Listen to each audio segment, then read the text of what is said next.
नमस्कार, जनशोध न्यूज़ में आपका स्वागत है। मैं प्रदीप तिवारी।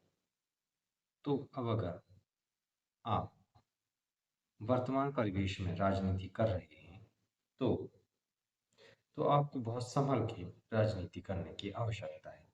क्योंकि ऐसा हो सकता है कि आप जिसके खिलाफ चुनाव लड़ें, आपकी ही पार्टी से, आपकी ही सीट से, वह आपके विपक्ष का कैंडिडेट प्रत्याशी हो जाए या अप्रत्याशित प्रत्याशी आपकी सीट से हो सकता है। ऐसा वर्तमान परिदृश्य की राजनीति स्पष्ट रूप से इशारा ही नहीं बल्कि स्पष्ट रूप से बता रही है। वहीं दूसरी ओर हिंदुत्व की राजनीति करने वाली पार्टी में अगर आप बहुत प्रभावी हिंदुत्व चेहरा बन जाते हैं और हिंदुत्व की आवाज को ज़्यादा बुलंद करने लगते हैं, तब भी आपके लिए परेशानी बन सकती है। जी हाँ, हम बात कर रहे हैं मध्य प्रदेश की बीजेपी की राजनीति, जहां पर गुना पर केपी यादव ने ऐतिहासिक अंतर से कांग्रेस के तब के विपक्षी उम्मीदवार श्री ज्योतिरादित्य सिंधिया को हराया था। समय देखिए, कहते हैं कि समय बड़ा बलवान होता है। आज वही ज्योतिरादित्य सिंधिया उन्हीं की सीट से जो वो कांग्रेस से लड़ा करते थे, आज वो बीजेपी के कैंडिडेट हैं। बीजेपी ने केपी यादव की टिकट काट दी है और शिवराज ज्योतिरादित्य सिंधिया को सौंप दिया है। वहीं दूसरी ओर भोपाल से साध्वी प्रज्ञा की टिकट काटकर आलोक जी को दे दी गई है। मतलब वहां पर भी हिंदुत्व के चेहरे को दरकिनार कर दिया गया है। भाजपा ने आज शनिवार को देश के लोकसभा चुनाव के लिए 195 सीट में अपने प्रत्याशियों की घोषणा कर दी गई। प्रधानमंत्री श्री नरेंद्र मोदी वाराणसी से चुनाव लड़ने वाले हैं, जो पिछली बार भी उन्होंने चुनाव लड़ा था। इस बार वे केवल वाराणसी से चुनाव लड़ रहे हैं। दूसरी ओर अमित शाह आडवाणी जी की परंपरागत सीट गांधीनगर से चुनाव लड़ रहे हैं। पिछली बार भी वे यहीं से चुनकर आए थे। राजनाथ सिंह अटल जी की छोड़ी हुई सीट लखनऊ से चुनाव मैदान पर होंगे। पिछली बार भी वे यहाँ से प्रत्याशी थे। इसके अलावा मध्य प्रदेश के मुख्यमंत्री श्री शिवराज सिंह चौहान, बल्कि पूर्व मुख्यमंत्री श्री शिवराज सिंह चौहान को विदिशा से टिकट दी गई है।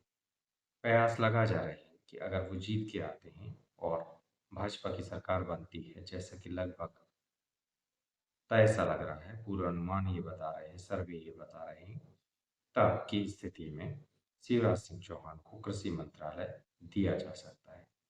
ऐसे अटकलें राजनीतिक गलियारों में चर्चा पर है।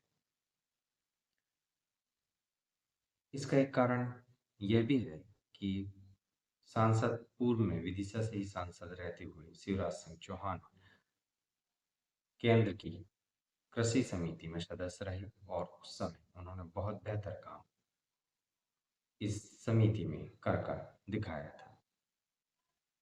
इसके बाद जब वो मध्य प्रदेश के मुख्यमंत्री बने, तब भी उन्होंने कृषि क्षेत्र में बहुत बेहतर काम किया था और मध्य प्रदेश को नंबर 1 राज्य में कृषि के क्षेत्र में वो लेके गए थे। इसके अलावा दो अन्य पूर्व मुख्यमंत्रियों को भी इस लिस्ट में जगह दी गई है, उन्हें प्रत्याशी बनाया गया। पूर्व मुख्यमंत्री श्री सर्बानंद सोनोवाल और पूर्व मुख्यमंत्री विप्लव देव को भी टिकट दी गई है।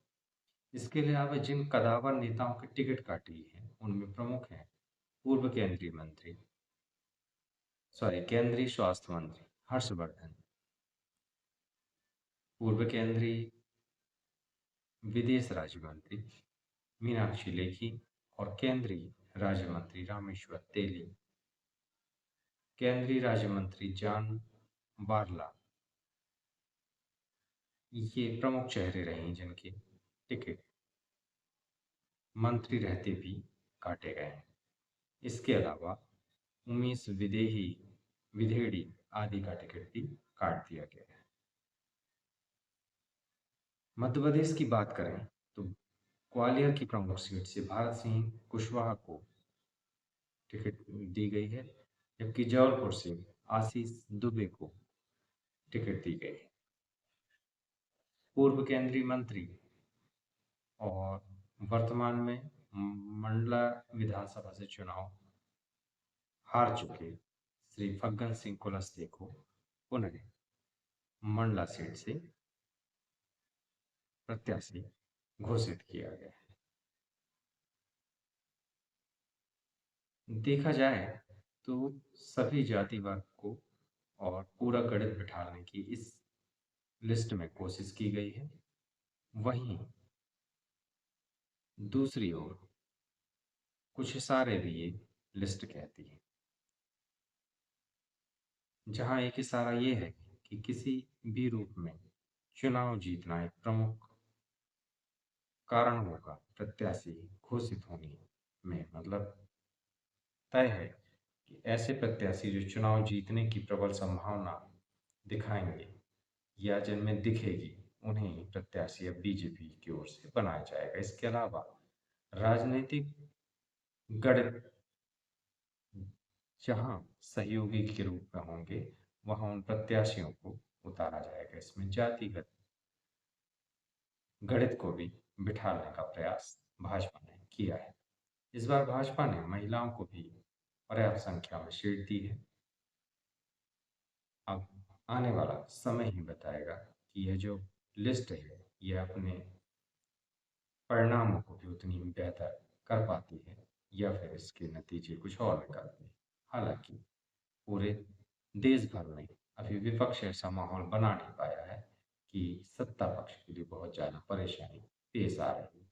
मगर ये देश की राजनीति है और देश के वोटर का मिजाज भांपना इतना आसान भी नहीं है जैसा राजनीतिक विश्लेषकों को लगता है।